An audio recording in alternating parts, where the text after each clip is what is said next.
Doctor Kailas Ambhore sir यांचा परिचय मी आपणास करून देऊ इच्छितो की नवीन पिढीतील जे अभ्यासक समीक्षक म्हणून डॉक्टर कैलास अंभोरे सर संपूर्ण मराठवाड्याला सुपरिचित आहेत. डॉक्टर बाबासाहेब आंबेडकर मराठवाडा विद्यापीठातील मराठी भाषा आणि वाङ्मय विभागामध्ये ते कार्यरत आहेत. सरांनी शिक्षण MA, MPhil, PhD, net, MA राज्यशास्त्र, महात्मा फुले आंबेडकर विचारधारा शिक्षणशास्त्र या विषयामध्ये त्यांनी केलेलं आहे. जवळपास 17 वर्ष त्यांना अध्यापनाचा अनुभव आहे. यामध्ये त्यांनी विवेकानंद महाविद्यालय Aurangabad, MGM junior college of education Aurangabad, Pandit Jawaharlal Nehru महाविद्यालय औरंगाबाद आणि 2014 पासून मराठी विभागामध्ये ते कार्यरत आहेत. सरांचा जे संशोधन कार्य केलेलं आहे, जे MPhil त्यांची जी डिग्री आहे, ऐसे कुणबी भोपाळ या कादंबरीचा चिकित्सक अभ्यास या विषयावर त्यांचं MPhil पूर्ण झालेलं आहे. साहित्यिकांच्या पत्नींच्या आत्मचरित्राचा अभ्यास 1970 ते 2005 या विषयावर कैलास अंभोरे सरांनी PhD पदवी प्राप्त केलेली आहे. इंग्रजी माध्यमांच्या अध्यापक विद्यालयातील छात्राध्यापकांच्या मराठी प्रमाण लेखनातील चुकांचा अभ्यास याच्यावर त्यांनी संशोधन कार्य केलेलं आहे. कृती संशोधन कशा पद्धतीने केलं गेलं पाहिजे, जवळपास 67 कृती संशोधन त्यांच्या मार्गदर्शनाखाली पूर्ण झालेले आहेत. जे MPhil आहेत म्हणजे 6 विद्यार्थ्यांनी त्यांच्या मार्गदर्शनाखाली MPhil पूर्ण केलेलं आहे आणि जवळपास 15 विद्यार्थी MPhilचे त्यांच्या कार्यरत आहेत. सध्या 4 विद्यार्थी त्यांच्या मार्गदर्शनाखाली PhD करत आहेत. संशोधन जे प्रकल्प आहेत, 21व्या शतकातील मराठी कादंबरीचा अभ्यास विशेष संदर्भ मराठवाडा याच्यावर ते संशोधन प्रकल्प करत आहेत. त्यांचे जवळपास 27 शोध निबंध प्रकाशित असून 21 त्यांनी ते शोध निबंध वाचलेले आहेत. अनेक विद्यापीठाचे MPhil PhDच्या शोध प्रबंधाचे मूल्यमापन त्यांनी केलेलं आहे. प्रतिष्ठान, साक्षात, अस्मितादर्श, आमची श्रीवाणी, कविता रती, उर्मी या नियतकालिकातून त्यांनी लेखन केलेलं आहे.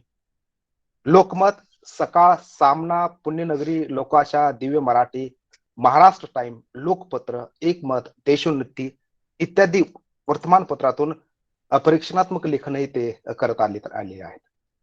त्यांचे जे प्रसिद्ध ग्रंथ आहेत म्हणजे आशययुक्त अध्यापन पद्धती, समीक्षा पद्धती, संदर्भ लक्ष्य, अभ्यास मंडळाचे प्रताप महाविद्यालय अंमळनेर येथील आणि V.G. वझे महाविद्यालय मुलुंड मुंबई, महात्मा गांधी मिशन विद्यापीठ औरंगाबाद येथील अभ्यास मंडळाचे ते सदस्य आहेत. साहित्यिक, सामाजिक आणि सांस्कृतिक क्षेत्रामध्ये ते महत्वपूर्ण कार्य करताना आपल्याला दिसून येतात. त्यामध्ये सह्याद्री साहित्य कला व सांस्कृतिक प्रतिष्ठान औरंगाबादचे ते अध्यक्ष आहेत. लोकसंवाद फाउंडेशन औरंगाबादचे ते उपाध्यक्ष आहेत. विश्व मराठी अध्यापक परिषदेचे सचिव आहेत. जे प्रगतीशील लेखक संघामध्येही ते काम करत आहेत आणि आशयघन नियतकालिक जालना याचे संपादक ते सदस्य आहेत. वारुळ या त्रैमासिकाचे ते सदस्य आहेत आणि महात्मा गांधी मिशन संस्थेकडून अवॉर्ड ऑफ एक्सलन्स ने ते सन्मानित झालेले आहे. असे महत्वपूर्ण व्यक्तिमत्व आज आपल्याला संशोधनाची तंत्रे व साधने या विषयावर सखोल असं मार्गदर्शन करणार आहेत. सुरुवातीला सर 50 मिनिटं आपल्या विषयाची मांडणी करतील आणि 10 मिनिटं आपल्याला चर्चेसाठी राखीव ठेवण्यात आलेली आहे. आपणास विनंती, पुन्हा एकदा विनंती करेल की आपण ऑनलाईन जॉईन होता वेळेस आपला माईक बंद करावा, वेळेवर जॉईन व्हावं आणि प्रश्न विचारता वेळेसच माईक चालू करावा. प्रश्न पूर्ण झाल्यानंतर ताबडतोब आपला माईक बंद करावा. आता यानंतर मी डॉक्टर कैलास अंभोरे सरांना विनंती करतो की सर आपल्या संशोधनाची तंत्रे आणि साधने या विषयाची मांडणी करावी. आदरणीय कैलास अंभोरे सर. धन्यवाद सर. आवाज येतोय माझा? हा, आवाज येतोय सर. हो. साहित्य अकादमी नवी दिल्ली,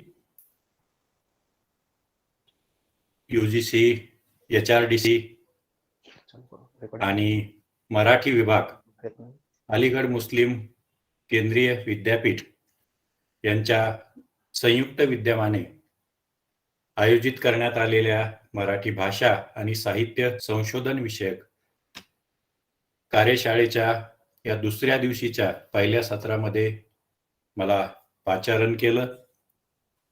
याबद्दल या कार्यशाळेचे आयोजक सन्माननीय आमचे सन्मित्र संत साहित्याचे अभ्यासक प्राध्यापक डॉक्टर ताहेर पठाण सर, या ठिकाणी या गुगल मीट मध्ये अनेक नावं परिचित आहेत. सर्वांची नावं मी पाहिलीत, कुणाचंही नाव घेणार नाही. तुमचं नाव तुम्ही माझ्या हृदयात आहात. मित्रांनो, या ठिकाणी काल ज्या दोन अतिशय अभ्यासू, ज्येष्ठ, अनुभवी अशा अध्यापकांनी तुमच्या समोर विचार मांडलेले आहेत, मार्गदर्शन केलेलं आहे. आता या ठिकाणी परिचय करून देत असताना पठाण सर म्हणाले की मार्गदर्शन करतील. पहिल्यांदा सांगू इच्छितो की मी संशोधनशास्त्र आणि त्याचा एकूणच संपूर्ण भाग हा सातत्याने शिकतो आहे, आत्मसात करतो आहे. त्यामुळं तुमच्यापैकीच एक आहे, फक्त कदाचित असं झालं असेल की मी या कार्यशाळेला नोंदणी केलेली नाही आणि म्हणून मला इकडनं बसावं लागलंय. मित्रांनो, पहिल्यांदा एक खुलासा करू इच्छितो की काही अपरिहार्य वैद्यकीय कारणामुळे मला पॉवर पॉइंट प्रेझेंटेशन हे करता आलं नाही. त्याबद्दल मी विभाग आणि आपणा सर्वांची प्रथमतः दिलगिरी व्यक्त करतो. परंतु हा विषय मात्र तुमच्यापर्यंत पोहोचवण्याचा मी माझ्या परीने मला जेवढं काही आकलन झालेलं आहे त्या अनुषंगाने प्रयत्न करणार आहे.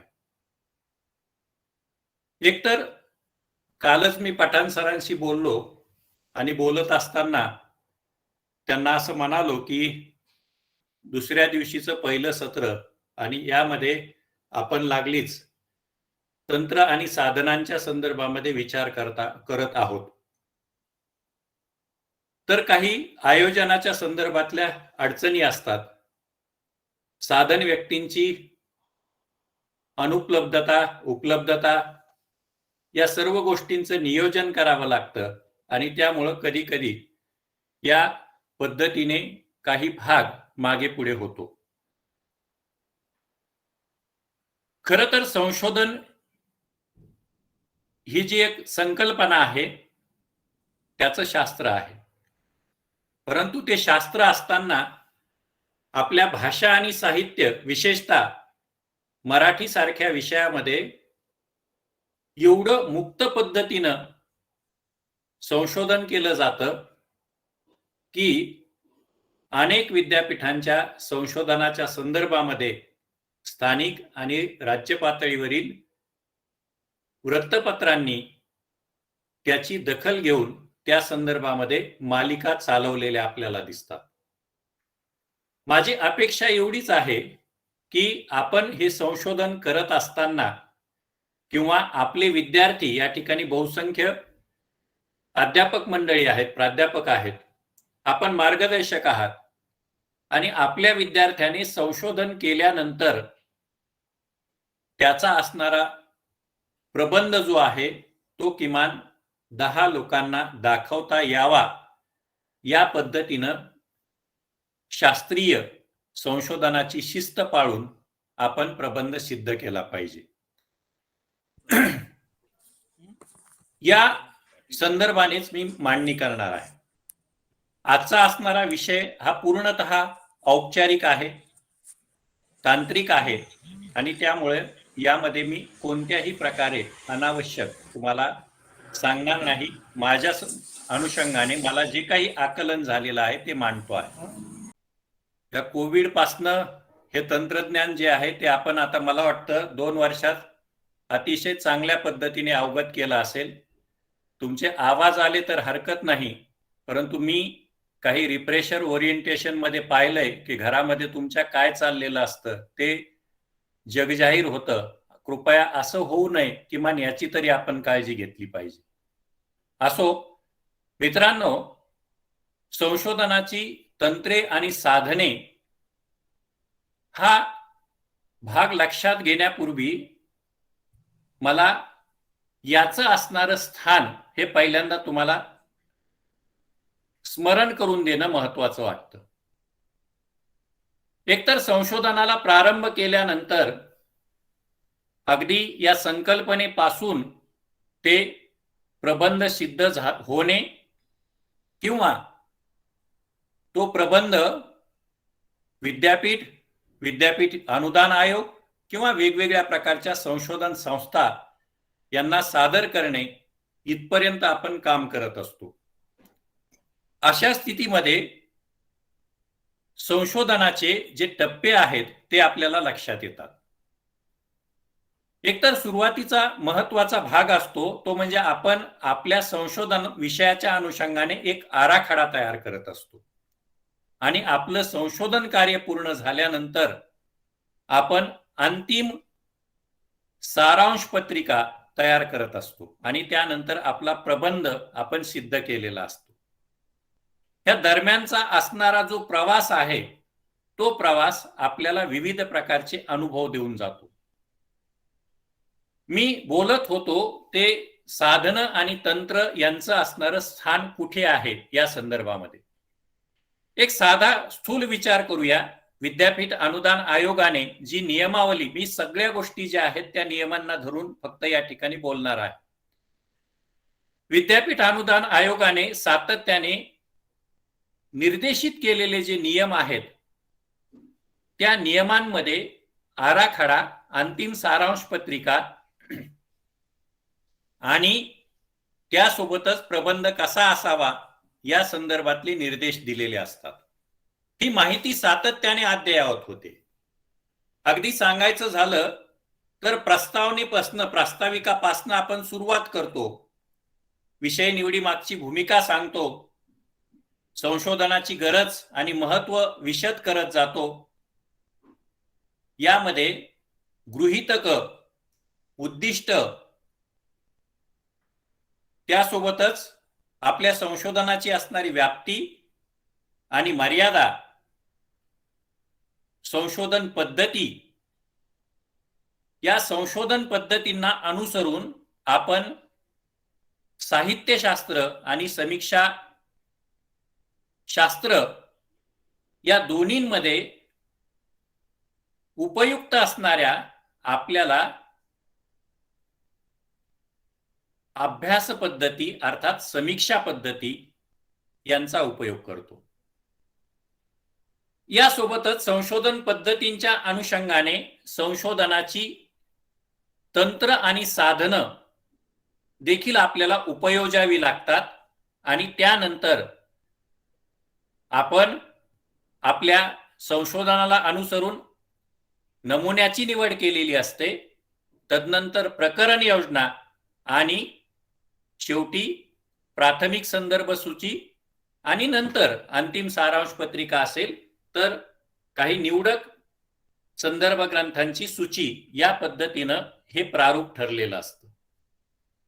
याचा अर्थ असा आहे की आपली संशोधनाची दिशा अर्थात उद्दिष्ट निश्चित झाल्यानंतर आपण संशोधन पद्धतींची निवड करत असतो आणि ही निवड जी असते ती आपल्या संशोधन विषयाला, त्या विषयाच्या उद्दिष्टांना, व्याप्तीला आणि मर्यादेला अनुसरून असते.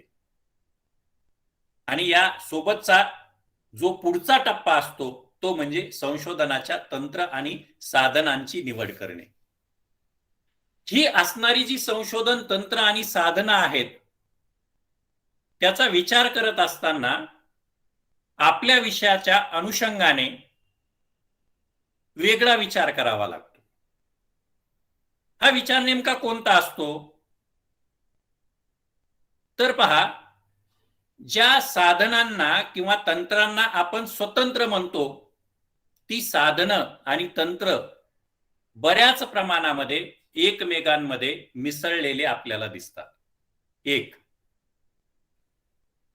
ही जी साधनं असतात त्यांनाच माहिती संकलनाची साधनं आणि तंत्र असंही संबोधलं जातं.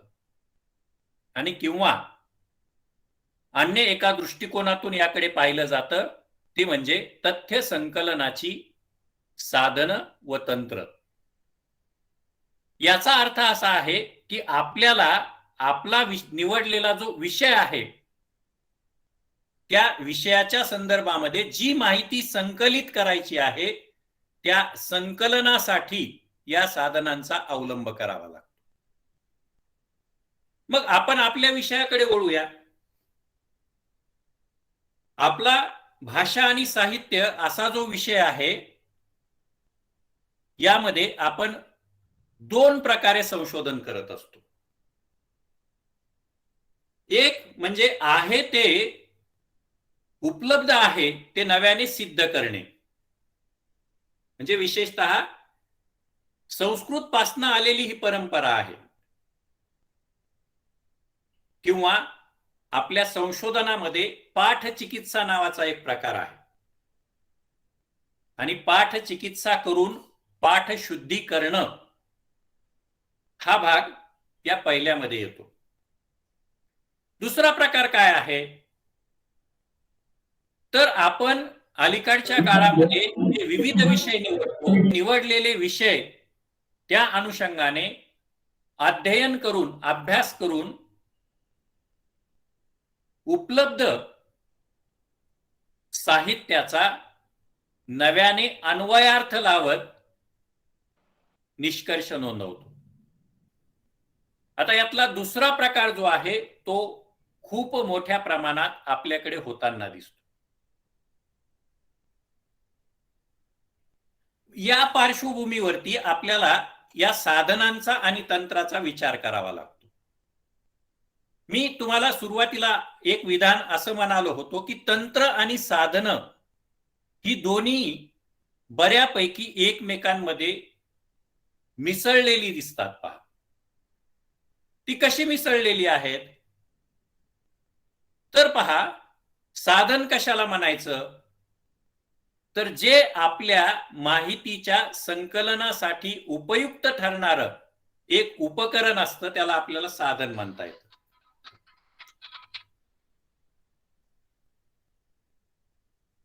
अर्थात मग ही उपकरणं जी आहेत ती वेगवेगळ्या प्रकारची आहेत, त्याचा आपण पुढे विचार करणारच आहोत. मग तंत्र म्हणजे काय.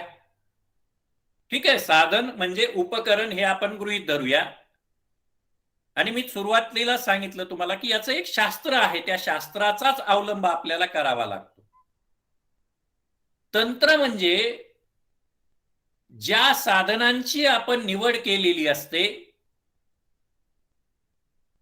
त्या साधनांचा आपण उपयोग करत असताना निर्धारित केलेली उपयोजलेली कार्यपद्धती, याला म्हणायचं तंत्र. प्रकार काय होतो माहितीये का, की आपण तंत्र असं म्हणत असताना सरळ आजच्या टेक्नॉलॉजीशी याचा संदर्भ जोडून मोकळा होतो. अर्थात त्याचा संदर्भ आहे देखील, कारण ही जी टेक्निक आहे हे तंत्र आहे, अभ्यासाचं तंत्र असं आपण म्हणतो. शिकवण्याचं तंत्र, शिकण्याचं तंत्र असंही आपण म्हणतो. आणि शिकण्याची किंवा शिकवण्याची साधनं कोणती, तर जे अलीकडच्या काळामध्ये तुम्ही मला तुमची नावं स्क्रीनवरती दिसतात आणि मी कदाचित तुम्हाला स्क्रीनवरती दिसत असेल, हे झालं एक प्रकारचं यासाठीचं उपयोग होतानाचं साधन. ही साधनं जी आहेत ती प्रामुख्याने 3 प्रकारची आहेत. त्यातला पहिला प्रकार आहे तो म्हणजे गुणात्मक साधने. दुसरा प्रकार आहे संख्यात्मक साधने आणि तिसरा प्रकार आहे संमिश्र साधने. गुणात्मक, संख्यात्मक आणि संमिश्र. आता हे अशा पद्धतीने वर्गीकरण का केलं जातं? यामागचं कारण म्हणजे आपल्या अभ्यासाची दिशा, स्वरूप हे ज्या प्रकारचं असेल त्या पद्धतीनं हे वर्गीकरण होतं. म्हणजे तुम्हाला हळूहळू लक्षात यायला लागेल की गुणात्मक आणि संख्यात्मक साधनांमध्ये भेदच नाहीये. फक्त तुम्ही त्याचा उपयोग कसा करता यावरती ते अवलंबून असतं. प्राधान्याने संशोधन करत असताना किंवा करून घेत असताना आपला हेतू काय असतो? तर त्या विषयाच्या संदर्भामध्ये ज्ञानाची नव्याने मांडणी करणं. मग ही मांडणी करत असताना आपल्याला माहिती संकलित करावी लागते. ही जी माहिती असते त्या संकलनाचा असलेला मार्ग आणि त्या मार्गामध्ये कार्यपद्धतीमध्ये आपण स्वीकारलेलं स्वातंत्र्य, आपण स्वीकारलेली लवचिकता आणि आपली असलेली भूमिका अर्थात उद्दिष्टांना अनुसरून यानुसार प्रामुख्याने या साधनांचं वर्गीकरण होतं. मग गुणात्मक साधनं असा जो काही मी पहिला प्रकार सांगितला तो नेमका काय आहे? गुणात्मक साधनांचा अवलंब आपल्याकडे मोठ्या प्रमाणात होतो आणि अपवादात्मक संख्यात्मक साधनांचा आपण अवलंब करतो किंवा आपण अपवादात्मक संख्यात्मक साधनांचा उपयोग केल्यानंतर सांख्यिकीय विश्लेषण करायला लागतो. ही असणारी जी गुणात्मक साधनं आहेत ती एका अर्थाने असंरचित अशी असतात. पहा, संरचित म्हणजे कन्स्ट्रक्टिव्ह, ही डिकन्स्ट्रक्टिव्ह असतात. म्हणजे काय आहे? मी अगोदर तुम्हाला म्हणालो ना की भाषा आणि साहित्य असं म्हटलं की आपण आमच्याकडे हे नाहीये, आमच्याकडे ते नाहीये असं म्हणत म्हणत प्रत्येक गोष्टीला बाजूला टाकायचा प्रयत्न करतो आणि आपला एक सुलभ मार्ग आपण काढण्याचा प्रयत्न करत असतो. ही असते आपल्या संशोधनातली लवचिकता. प्रामुख्याने गुणात्मक साधनांमध्ये ज्यावेळी आपण माहितीचं संकलन करत असतो त्यावेळी केलेल्या माहितीच्या संकलनाचं वर्गीकरण करून विश्लेषण करणे आणि विश्लेषण करत करत त्याचा अन्वयार्थ लावणे, मूल्यमापन करणे आणि त्यावरून निष्कर्ष नोंदवणे असा एक भाग येतो. आता दोन्हींमध्ये फरक काय पडतो पहा. गुणात्मक साधनं ही मी आता म्हणालो की असंरचित असतात आणि संख्यात्मक साधनं ही संरचित असतात. मग गुणात्मक साधनांमध्ये म्हणजे आपलं असणारं जे विश्लेषण असतं भाषा आणि साहित्याच्या संदर्भातलं ते मुद्द्यांच्या स्वरूपामध्ये असतं. हे प्रामुख्याने आपण वर्णनात्मक करतो. यामध्ये निवेदनाला प्राधान्य दिलेलं असतं. आपण संख्यात्मक साधनांमध्ये तसं होत नाही. विशेषतः सामाजिक शास्त्रे, विज्ञानासारखी असणारी शाखा आणि या शाखांमध्ये किंवा वाणिज्य शाखेमध्ये प्रामुख्याने माहितीच्या संकलनानंतर सांख्यिकीय तंत्राचा अवलंब करत करत केलेलं विश्लेषण हे महत्वाचं ठरतं.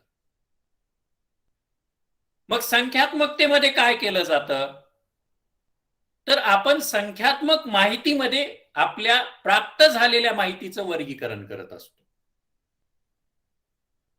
म्हणजे ज्यांचं कुणाचं एमएड झालेलं असेल किंवा ज्यांना कुणाला बीएडला एक संशोधन लघु शोध प्रकल्प असेल, त्यांना माहिती असेल की त्या ठिकाणी तुम्ही प्राप्त केलेल्या माहितीचं तक्त्यांमध्ये वर्गीकरण करून तुम्हाला विश्लेषण करून निष्कर्ष नोंदवावे लागतात.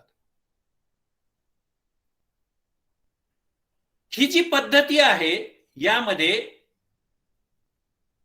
तिकडे वर्णन येतं गुणात्मकतेमध्ये आणि संख्यात्मकतेमध्ये वर्गीकरण येतं. दोन्हीकडे निरीक्षण नोंदवणं अपरिहार्यच आहे. आणि मग तिसरा जो काही प्रकार आहे संमिश्र साधने असं म्हणत असताना गुणात्मक आणि संख्यात्मक साधनांची सरमिसळ करून जेव्हा मांडणी केली जाते, अभ्यास केला जातो, त्याला म्हणायचं संमिश्र साधने. दोन्हींचा एकत्र अवलंब करणे असं देखील आपल्याला म्हणता येऊ शकतं. आता हे कसं होतं म्हणजे पहा, एक उदाहरण घेऊया एका साधनाचं. मुलाखतीसारखं असणारं साधन आहे इंटरव्ह्यू. मुलाखत ही संरचित देखील आहे आणि असंरचित देखील आहे. आता ह्या असलेल्या पैकी आपण असंरचित मुलाखतीचा उपयोग करूया.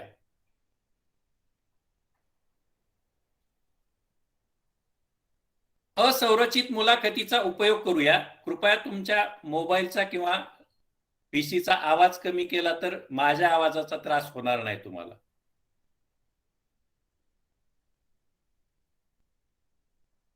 ही असणारी असंरचित मुलाखत जी आहे तिच्या माध्यमातून वर्णनात्मक माहिती संकलित करता येते. मुलाखतीचं वर्णनात्मक पद्धतीने आपल्याला मांडणी करता येते, विश्लेषण करता येतं. आता हीच मुलाखत संरचित पद्धतीने जेव्हा घेतली जाते त्या मुलाखतींच्या माध्यमातून प्राप्त झालेली माहिती, म्हणजे उदाहरणार्थ या ठिकाणी तिघांनी हँड राईज केलेले आहेत. अर्चना बोंद्रे मॅडम, सतीश वाघमारे आहेत प्राध्यापक आणि मदन जाधव. या तिघांची माहिती आपल्याकडे प्राप्त झालेली आहे. या माहितीचं म्हणजे मुलाखतींचं जेव्हा मी प्रश्नानुसार एकत्रीकरण करेल, ह्या माहितीचं विश्लेषण करेल, ते विश्लेषण करत असताना त्यातली संख्यात्मकता मी विचारात घेईल, त्याला म्हणायचं संख्यात्मक साधन. म्हणजे हा दोन्हींमधला सुरुवातीला फक्त थोडासा फरक मी सांगितलेला आहे. हे माहिती संकलनाचे जे मार्ग आहेत, ज्याला स्रोत असं म्हटलं जातं, माहिती संकलनाचे स्रोत हे दोन प्रकारचे असतात. आणि आपल्याकडे तर सरळ सरळ सांगतो, आपण नवीन शोध लावण्याच्या बाबतीमध्ये आघाडीवरती असतो. ते फक्त आपल्या प्रबंधापर्यंतच आपला शोध मर्यादित असतो. तो असतो थर्ड सोर्स असतो पहा. म्हणजे प्रायमरी सोर्स, सेकंडरी सोर्स आणि याच्या पलीकडे जाऊन आपण थर्ड सोर्सचा अवलंब करतो. हे प्राथमिक स्रोत जे आहेत, या प्राथमिक स्रोतांमध्ये जी माहिती स्वतः आपण संकलित केलेली असते त्याला म्हणायचं प्रायमरी सोर्स, प्राथमिक स्रोत. आणि दुय्यम स्रोत कशाला म्हणायचं, तर उपलब्ध असलेल्या माहितीचा अवलंब करतो आपण आणि त्या माध्यमातनं आपलं आपण विश्लेषण करायला लागतो. याला म्हणायचं दुय्यम स्रोत.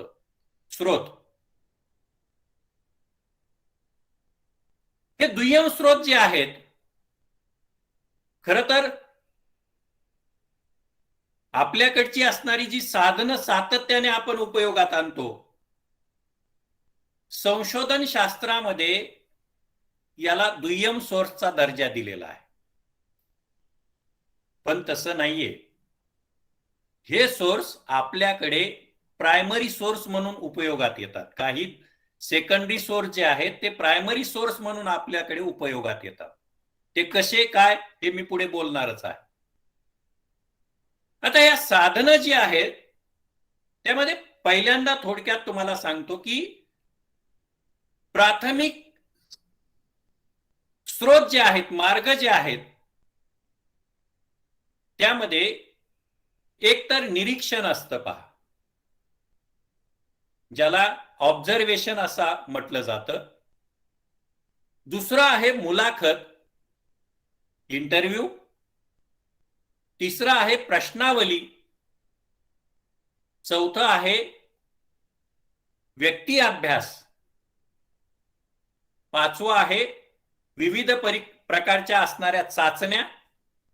आणि यासोबतच मी परत आणखी ज्या साधनांना सेकंडरी मध्ये अंतर्भूत केलं होतं ते आपल्याकडे आपण स्वतः उपयोगात आणत असलेले आधारभूत ग्रंथ, याला सुद्धा आपल्याला प्रायमरी सोर्स मध्ये आणता येतं किंवा येतातच ते. कारण ती ऑथेंटिक माहिती असते, अधिकृत अशा प्रकारची ती माहिती असते. आता मग तुम्ही म्हणाल की संदर्भ ग्रंथ काय अनाधिकृत असतात का? तसं नाही म्हणायचं मला. परंतु ज्या साहित्यिकाच्या संदर्भामध्ये आपल्याला अभ्यास करायचा असतो त्याच्याकडूनच प्राप्त होणारी जी माहिती असते ती माहिती ही आपल्याला प्राथमिक साधनांमध्ये घेता येते. सेकंडरी सोर्स मध्ये काय जातं? एक तर व्यक्तिगत स्वरूपातली असणारी कागदपत्र असतात पहा, ज्याचा आपण वेगळ्या पद्धतीने उपयोग करतो. म्हणजे जर समजा त्या साहित्यिकाचं पत्र आहे ते परत आपल्याला प्रायमरी मध्ये घेता येतं. पण अन्य प्रकारची असणारी जी काही पत्र असतात, अन्य कुणाच्या असणाऱ्या रोजनिशी आणि प्रासंगिक स्वरूपातली माहिती ही देखील सेकंडरी सोर्स मध्ये जाते. याच्या पलीकडे जाऊन काय असतं तर पहा, ऑथेंटिक स्वरूपातली जी माहिती असते ती शासनाने प्रकाशित केलेली माहिती ही आपल्याकडे मानली जाते किंवा सगळीकडे जगभर. याच्यानंतर सेकंड जे आहे ते म्हणजे खाजगी प्रकाशन संस्था ज्या असतात त्यांनी प्रकाशित केलेली माहिती. पूर्वीचं झालेलं संशोधन हे देखील सेकंडरी सोर्स मध्ये जातं. आणि या पलीकडे जाऊन विविध प्रकारची असणारी प्रसार माध्यम आणि त्यांच्याद्वारे मिळणारी माहिती,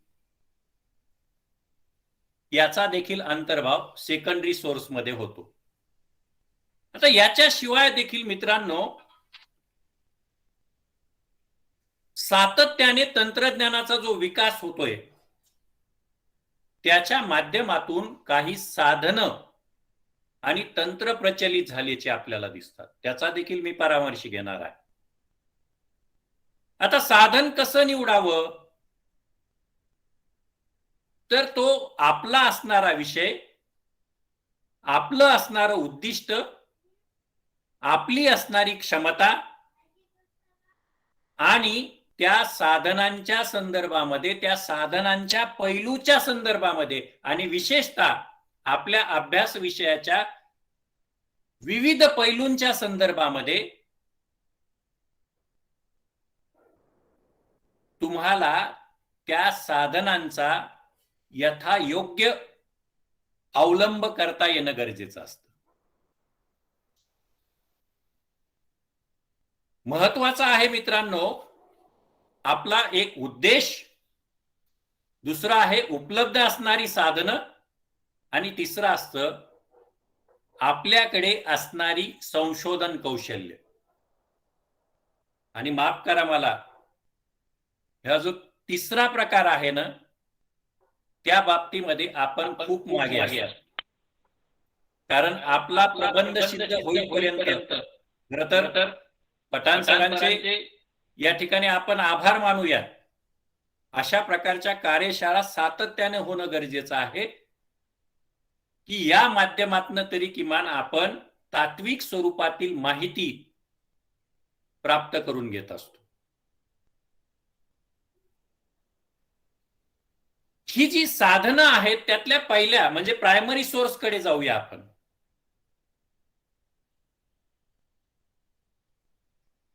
पहिलं आहे त्यामध्ये निरीक्षण. आता तुम्ही म्हणाल याचा उपयोग होतो का? हे पहा, संशोधन शास्त्रामध्ये दिलेल्या जवळपास 90% पेक्षा अधिक माहितीचा भाषा आणि साहित्यामध्ये देखील उपयोग होतो. मला नेहमी एक प्रश्न विचारला जातो की आपल्याकडे पॉप्युलेशन आणि सॅम्पलिंग कसं येणार म्हणून. त्याविषयी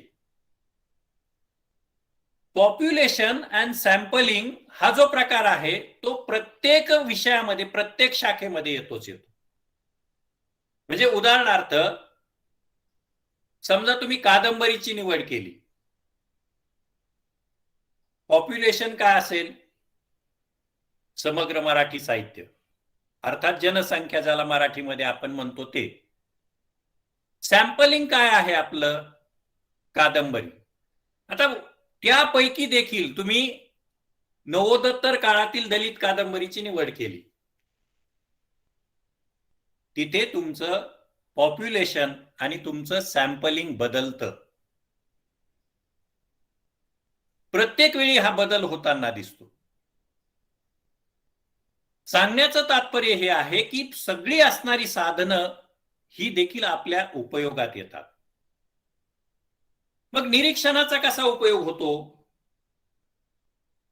जेव्हा आपल्याला लोकसमूहाचा अभ्यास करायचा असतो,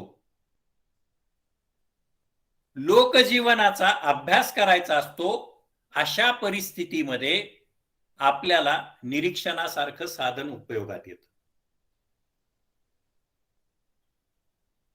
हे जे निरीक्षण असतं ते आपण प्रत्यक्ष करतो, म्हणजे स्वतः पाहणी करत असतो त्या ठिकाणी, आणि म्हणून याला प्रायमरी मध्ये अंतर्भूत केलेलं आहे. उदाहरणार्थ लोकसाहित्याच्या संदर्भात आदिवासी समुदाय,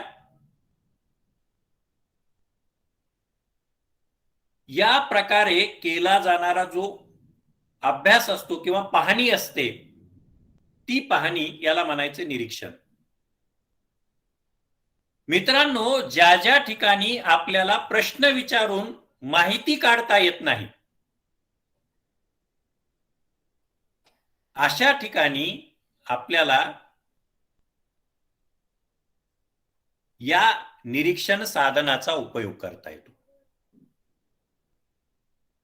हे जे निरीक्षणाचे प्रकार आहेत ते मी थोडक्यात तुमच्या समोर ठेवतो, म्हणजे तुम्हाला लक्षात येईल नेमकेपणाने याचा कसा उपयोग करायचा. एक तर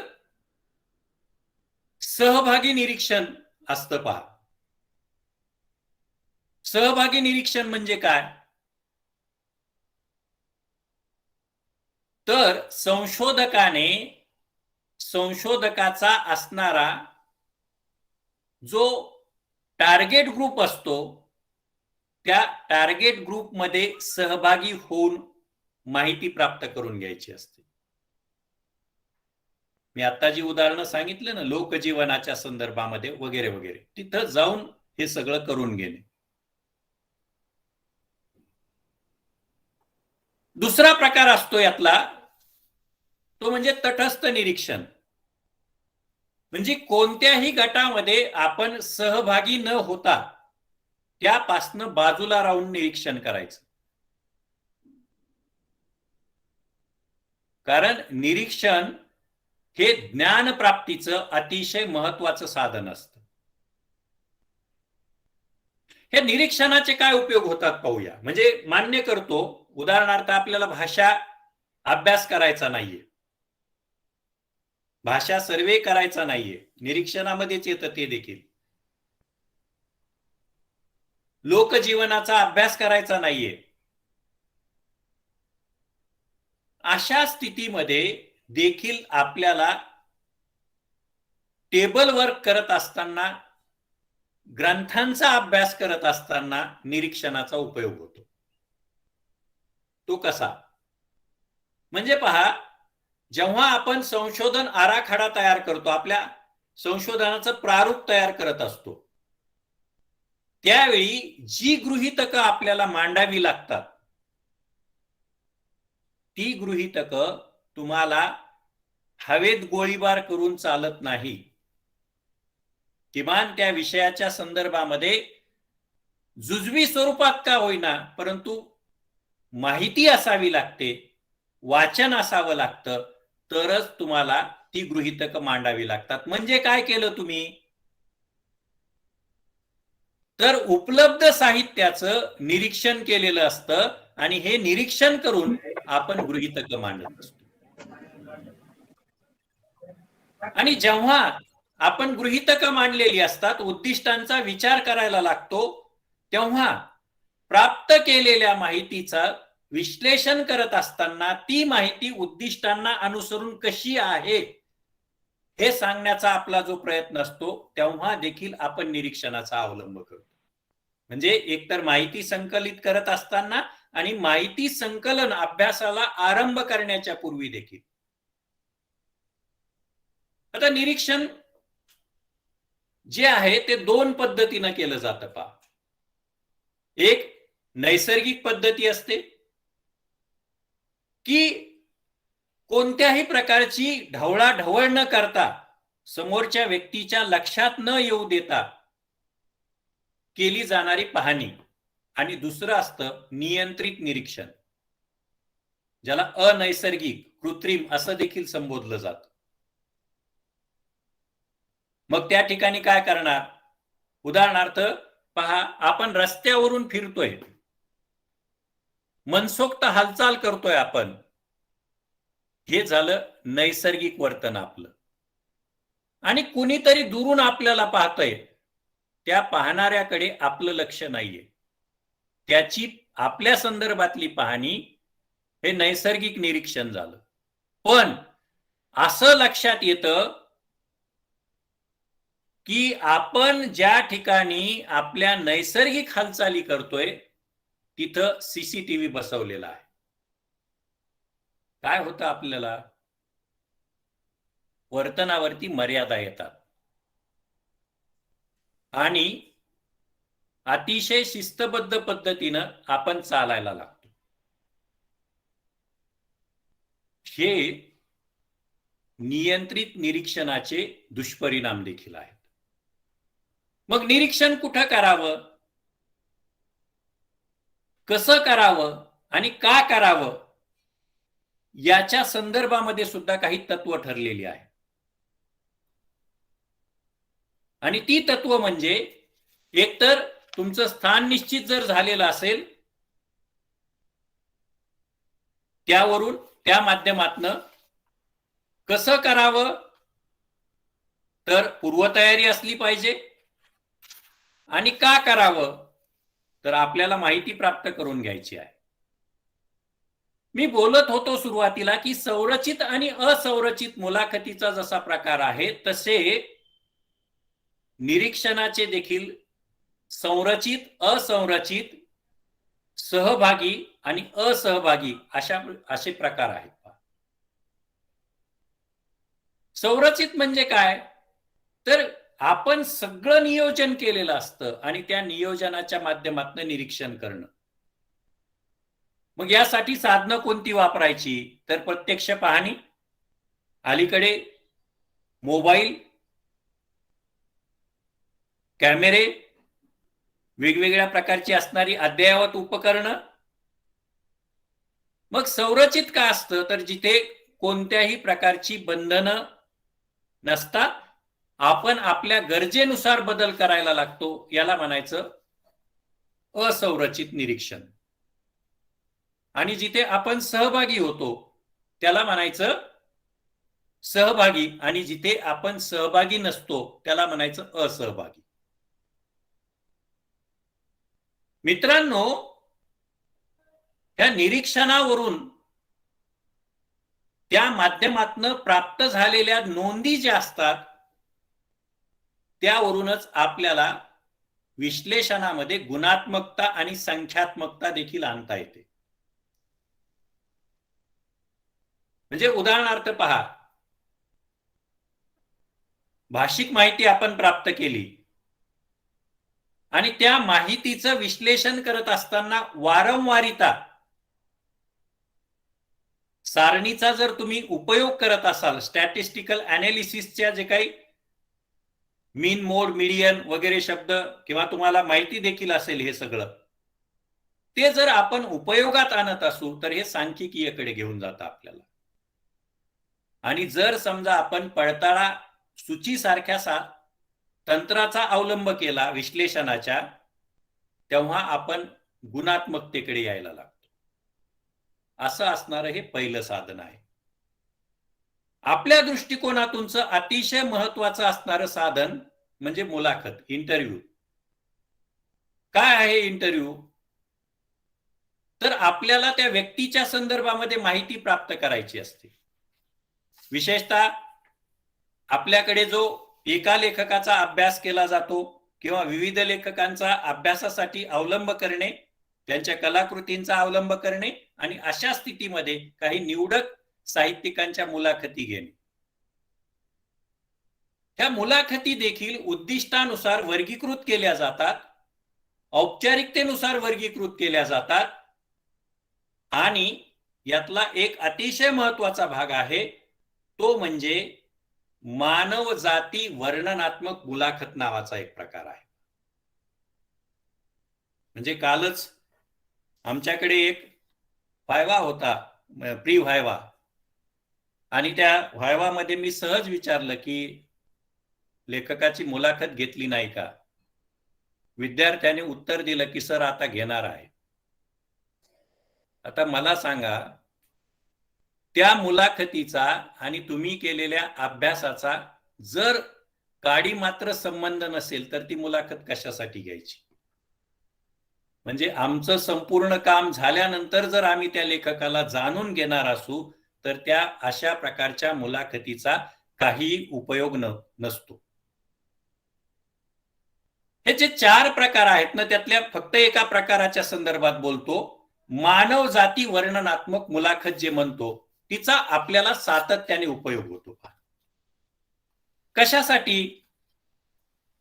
तर आपण त्या कलावंताचा जन्मपूर्व काळ, जन्म, त्याची जडणघडण, ते त्याचं लिखाण आणि त्याच्या नंतरच्या पिढीवरती त्याचा पडलेला प्रभाव, इथपर्यंतच्या गोष्टी लक्षात घ्यायला लागतो. अशा वेळी त्या ठिकाणचं असणारं पर्यावरण, सांस्कृतिक, सामाजिक जीवन, त्या साहित्यिकाच्या असणाऱ्या मूलभूत जाणीवा, त्याची असणारी वैचारिक भूमिका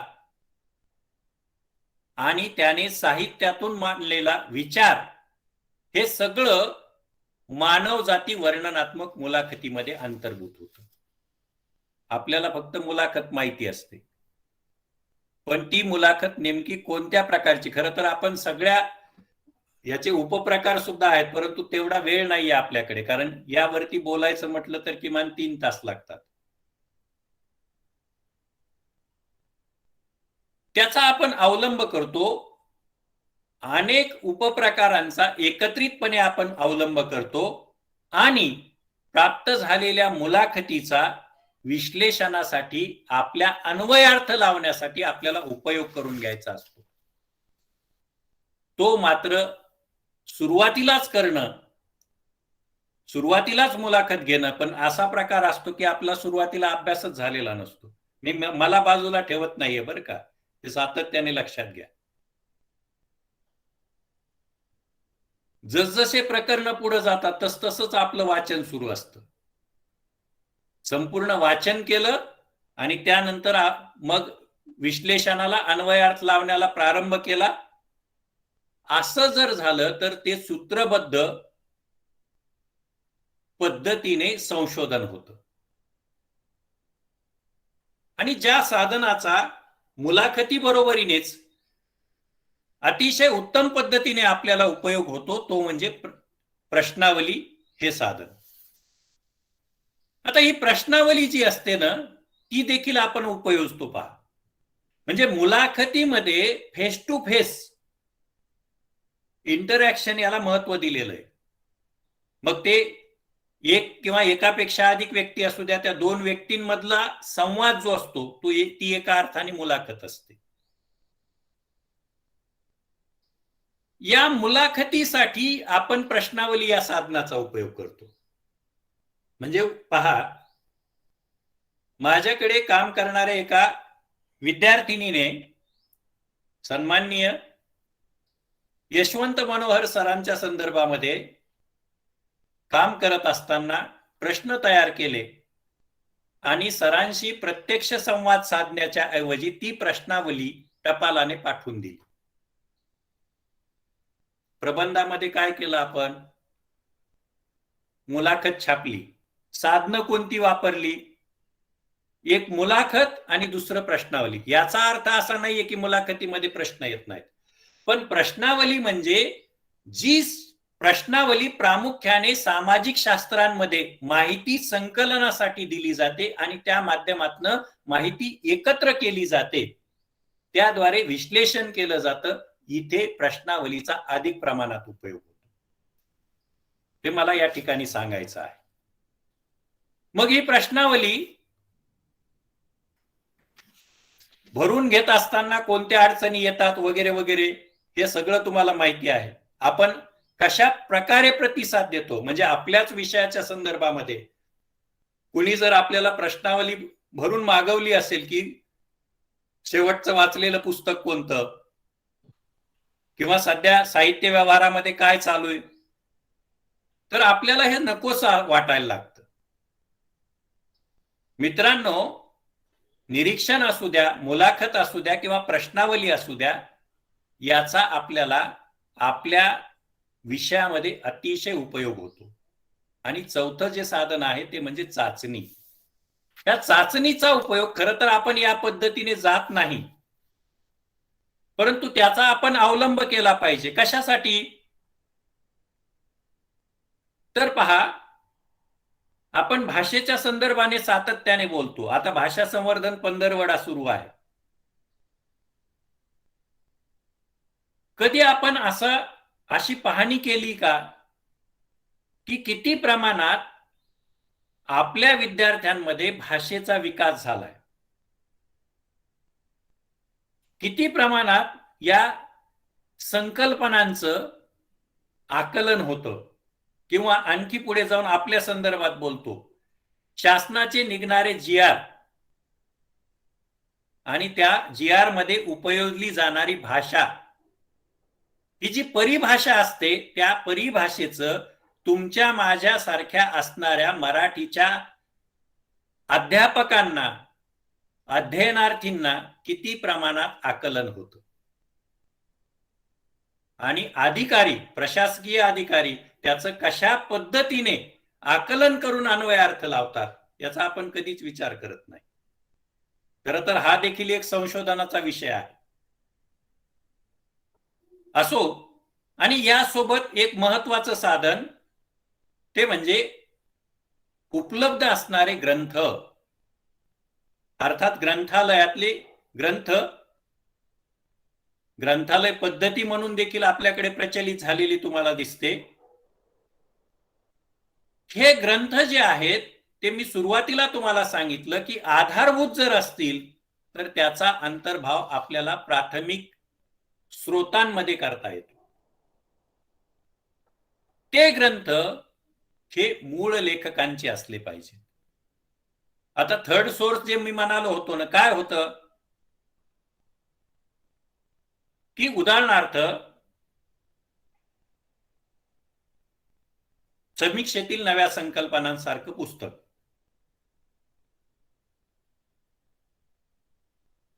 किंवा आधुनिक साहित्य सिद्धांत, त्या पुस्तकामध्ये संपादित असणाऱ्या ग्रंथामध्ये विविध व्यक्तींचे लेख अंतर्भूत आहेत. त्याचा घेतला जाणारा संदर्भ हा सेकंडरी मध्ये जातो आणि त्या पलीकडे जाऊन आपण काय करतो, उदाहरणार्थ इथं पहिलं नाव जे दिसतंय ते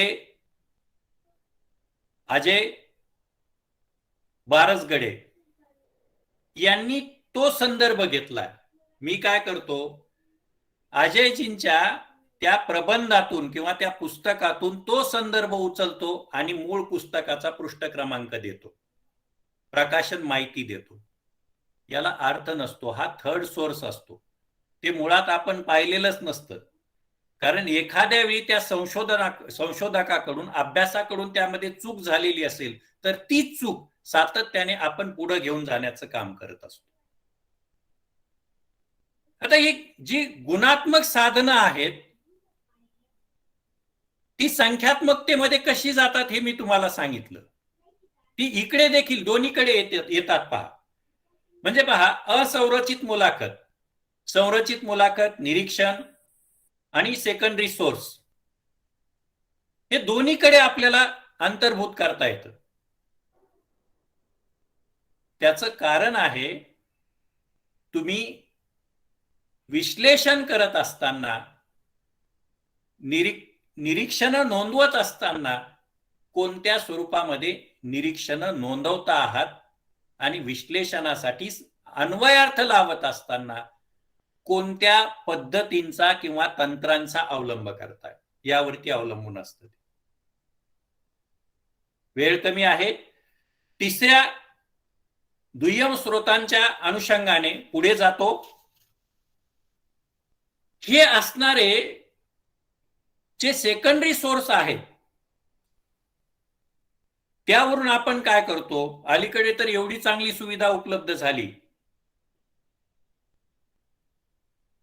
शोधगंगा सारखी वेबसाईट, वाटेल त्यावेळी वाटेल त्या पद्धतीनं प्रबंध, चॅप्टर त्यातले डाउनलोड करून घेता येतात आणि उपयोगात आणता येतात. कारण आपल्याकडे प्लॅगॅरिझम चेक केलं जात नाही. येईल काही दिवसानंतर, कारण युनिकोडचा सगळ्या विद्यापीठांनी जर अवलंब केला प्रबंध टंकलेखनासाठी तर तेव्हा आपल्याकडे देखील आणखी काही वर्षांमध्ये प्लॅगॅरिझम चेक केलं जाईल, हे लक्षात घ्या. आणि ते होणार आहे येणाऱ्या काळामध्ये. अद्याप अशी अलीकडे आमच्याकडेच एक सॉफ्टवेअर आलंय आता प्लॅगॅरिझमच्या संदर्भामध्ये की ज्यामध्ये वेगवेगळ्या लिपीतल्या असणारे जे निबंध आहेत, प्रकरण आहेत, ते देखील तुम्हाला या पद्धतीने तपासता येतात. काही त्रुटी आहेत त्यामध्ये. असो, ही प्रसार माध्यम ऐतिहासिक स्वरूपातली असणारी कागदपत्र, इतिहास, व्यक्तिगत नोंदी अशा असणाऱ्या ज्या काही बाबी असतात त्यांचा देखील आपल्याला यामध्ये अंतर्भाव करावा लागतो. पण काय आहे, सेकंडरी सोर्स जे असतात ना त्याची विश्वासार्हता ही फारशी नसते. म्हणजे एखाद्या समीक्षकाने एखाद्या कलाकृतीच्या संदर्भामध्ये नोंदवलेलं मत हे अविश्वसनीय असतं का?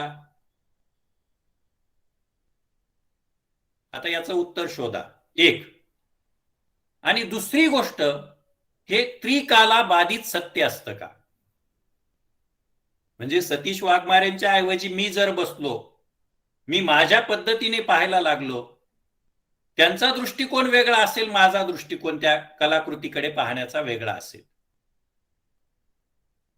आणि म्हणून आपल्याकडे मात्र या पद्धतीनं अंतिम निष्कर्ष हे नोंदवले जात नाहीत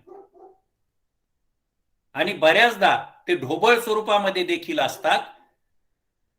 ते मात्र अधिकाधिक वस्तुनिष्ठ केले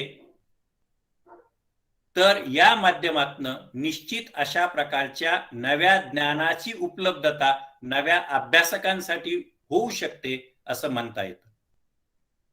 आणि शेवटी अगदी 2 मिनिटांमध्ये मी सांगतो की अलीकडे तंत्रज्ञानाच्या माध्यमातून काही साधनं प्रचलित झालेली आहेत.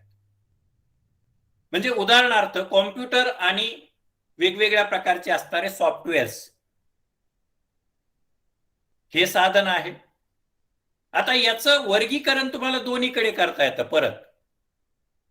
म्हणजे जर समजा एखादं पुस्तक हे पीडीएफ फॉर्म मध्ये तुम्हाला इंटरनेटवरती मिळत असेल, त्याचे संदर्भ तुम्ही त्या वेबसाईट वरून घेत असाल तर त्याला प्रायमरी मध्ये टाकता येतं. आणि त्या पुस्तकातला मजकूर कुठेतरी टाकलाय तर ते मात्र सेकंडरी सोर्स मध्ये जाईल. म्हणजे कॉम्प्युटरचे असणारे सॉफ्टवेअर, आता या सॉफ्टवेअरचा सुद्धा छान उपयोग करता येतो. खरं तर या विषयाचा आवाका एवढा आहे ना की प्रत्येक गोष्टीवरती बोलायला गेलं, तंत्रावरती बोलायला गेलं तर अधिक त्याला वेळ लागतो. म्हणजे आज आपण गुगल डॉक्स किंवा मायक्रोसॉफ्ट ऑफिस त्यातलं वर्ड याचा उत्तम पद्धतीने आपल्या संशोधनात उपयोग करू शकतो. झोटेरो सारखं सॉफ्टवेअर आहे, त्याचा अतिशय उत्तम पद्धतीने आपल्याला अवलंब करता येतो. आपला निबंध असू द्या, रिसर्च पेपर असू द्या किंवा आपला प्रबंध असू द्या, त्या प्रबंधाची मांडणी करत असताना हे सगळ्या गोष्टी आपल्याला आता मदत करतात. आणि याचा परिणाम काय होतो तर आपल्या प्रबंधाचं युनिव्हर्सलायझेशन होतं. म्हणजे जगात जे जे काही चालू आहे ते आपण स्वीकारत जातो. याच्या पलीकडे जाऊन मानवी बुद्धी आणि भाषा याविषयी देखील अद्ययावत अशा प्रकारच्या तंत्रज्ञानाच्या अनुषंगाने विचार केला जातो. ग्रंथालय माहिती तुम्हाला, साहित्य शोधलं जातं, त्याची सूची तयार केली जाते, त्याचं आपण रेफरन्स घेतो. आणि या रेफरन्स वरून एक शेवटी आठवलं, आपल्याकडे जी रेफरन्सिंगची मेथड आहे ना ती आपण आउटडेटेड वापरतो. पहा, मी जिथे जिथे या संदर्भात बोललोय तिथे मी सांगतो. म्हणजे मी बोलू नये, पण जर समजा विचारलं की आपल्याकडे रेफरन्सिंगची कोणती मेथड वापरली जाते तर त्याचं उत्तर 50% पेक्षा कमी लोकांना येतं. भाषा आणि साहित्य संशोधनाच्या संदर्भातली ती ऍडव्हान्स असावी. कारण सगम मालशेंची शोध निबंधाची लेखन पद्धती ही पुस्तिका 1972 मध्ये आली होती आणि 1972 मध्ये असलेली रेफरन्सिंग मेथड आता 10 पटीनं बदललेली आहे. याचा विचार करावा. मला वाटतं आपण मार्गदर्शक असाल, आपण पहिल्यांदा अपडेट राहिलं पाहिजे, तर आपले विद्यार्थी अपडेट राहतील. आणि आपण संशोधक असू तरी देखील आपण अद्ययावत राहिलं पाहिजे, एवढीच अपेक्षा व्यक्त करतो आणि थांबतो. तुमचे काही प्रश्न असतील तर तुम्ही विचारू शकता, मी माझ्या परीने उत्तर देण्याचा प्रयत्न करेन. पुनश्च एकदा आभार. प्राध्यापक वृंदा देशपांडे बोलते. माझा एक छोटासा प्रश्न असा आहे, आपण प्रश्नावली आणि मुलाखत या संदर्भामध्ये आता बोललो, तर मला फक्त एवढाच प्रश्न पडलाय, आपण जर व्यक्तीची मतं मागवली तर त्याला मुलाखत म्हणायचं आणि माहिती त्याचं एक स्वतंत्र साधन आहे, निवेदन म्हटलं जातं त्याला. अच्छा, फक्त जर मतं मागवली म्हणजे आपण काहीच विचारायचं नाही, प्रश्न न करता त्यांना वाटेल त्या पद्धतीने ती माहिती जर पुरवत असतील तर त्याला निवेदन म्हणायचं. अच्छा, म्हणजे मला आता फक्त एवढाच सर प्रश्न पडलाय, समजा आपण मुलाखत म्हणतोय आणि तेच समान प्रश्न आपण 5 व्यक्तींना पाठवले, म्हणजे समजा मला लेखकांचा अभ्यास करायचा आहे, मग मी त्याच्यामध्ये आपल्या लेखन प्रेरणा कोणत्या, आपण कोणत्या प्रकारच्या वाचनाला प्राधान्य देता, अशा प्रकारचे प्रश्न विचारते, तर त्याला मुलाखत म्हणायचं का प्रश्नावली म्हणायचं? नाही, ते प्रश्न तयार करून जर त्यांच्याकडे पाठवले असतील आणि त्या प्रश्नांची उत्तरं म्हणजे लघुत्तरी असो किंवा वस्तुनिष्ठ असो त्या स्वरूपामध्ये जर आपण घेत असू तर याला म्हणायचं प्रश्नावली. मी आता माझं उदाहरण दिलं की नाही, यशवंत मनोहरांच्या संदर्भामध्ये आपण प्रश्न तयार करून पाठवतो आणि ती व्यक्ती त्यांच्या पद्धतीनं उत्तर देते, कारण प्रश्नावलीमध्ये त्या प्रतिसादकाला विचार करण्यासाठी आणि वाटेल त्या पद्धतीने उत्तर देण्यासाठी वाव असतो. इथे काय असतं माहिती का, की मुलाखत घेत असताना तुम्ही आणि मी समोर बसलेलो आहे, तुम्ही प्रश्न विचारत असताना आणि मी प्रश्नाचं उत्तर देत असताना माझ्या चेहऱ्यावरचे हावभाव काय आहेत हे त्या मुलाखतीच्या नंतर विश्लेषण करत असताना नोंदवलं पाहिजे असं संशोधन शास्त्र सांगतं. तिथे तसा प्रकार होईल का? म्हणजे उदाहरणार्थ तुम्हाला एखाद्या लेखकांचा, आता मुद्दा बोलू नाही पण बोलतो तो, कलाकृतीतून येणार चारित्र्य आणि वास्तवातलं चारित्र्य, त्या वास्तवातल्या चारित्र्या संदर्भामध्ये प्रश्न विचारला तर त्याचं उत्तर काय येणार आहे? सकारात्मकच येईल ना. पण ती माहिती देत असताना त्या व्यक्तीची असणारी स्थिती जी आहे ती सुद्धा इथं महत्वाची मानली गेलेली. म्हणजे बोलतोय काय, कोणत्या प्रकारे उत्तर दिलंय, त्यावेळी उत्तर देत असताना त्या व्यक्तीची अवस्था कोणत्या प्रकारची होती, अशा सगळ्या गोष्टींचं विश्लेषण करत असताना, म्हणजे आपण काय करतो माहिती का, मुलाखत घेतो म्हणजे प्रश्नांची उत्तरं मागून घेतो आणि फक्त छापून मोकळं होतो. तसं नाहीये इथं. घेतलेली मुलाखत जी आहे त्या मुलाखतीची संहिता तयार करायची आणि संहिता तयार करत असताना ती विचारलेले प्रश्न आपण त्या प्रश्नांना प्रतिसाद देत असताना केलेलं निरीक्षण या दोन्हींचा समन्वय साधून तिथं तुम्हाला विश्लेषण करायचंय आणि ह्या सगळ्या गोष्टींचा उपयोग आपल्याला आपल्या उदाहरणार्थ या प्रकरणामध्ये करायचा. धन्यवाद कैलास आंबोरे सर. आपण ऑनलाईन 7 दिवसीय राष्ट्रीय मराठी संशोधन पद्धती कार्यशाळेमध्ये संशोधनाची तंत्रे आणि साधने या संदर्भामध्ये अत्यंत महत्वपूर्ण मुद्देसूद तात्विक अंगाने आपण मांडणी केलेली आहे. खर तर हा साधने आणि तंत्रांच्या अनुषंगाने 50 मिनिटांमध्ये 1 तासामध्ये मांडणी करणं एवढी सोपी गोष्ट नाही. हा तात्विक विषय आहे. यामध्ये प्रायमरी सोर्स काय असतात, सेकंडरी सोर्स काय असतात, मुलाखत, तंत्रे, साधने, निवेदन, माहितीचं विश्लेषण करणं हा फार मोठी प्रक्रिया आहे. आणि जवळपास ज्याप्रमाणे आपण म्हटलात कमीत कमी 1 आठवडाभर या विषयाच्या अनुषंगाने आपल्याला मांडणी करता येऊ शकते. पण आपण कमी वेळेमध्ये अत्यंत महत्वपूर्ण मुद्देनिहाय विश्लेषण करून उदाहरणाचा वापर करून हा विषय सहभागी संशोधक अभ्यासकांना समजून सांगण्याचा प्रयत्न केला, संकल्पना त्यांची पूर्ण करण्याचा आपण प्रयत्न केला. त्याबद्दल Sahitya Akademi New Delhi, UGC human research development centre Aligarh, आधुनिक भारतीय भाषा संकुल च्या मराठी विभागाच्या वतीनं मी आपले मनपूर्वक आभार मानतो आणि सहभागी संशोधकाच्या वतीनंही आपले आभार व्यक्त करतो. आपण या सत्रामध्ये आलात, आम्हाला मार्गदर्शन केलं, त्याबद्दल आम्ही सर्व आपले ऋणी.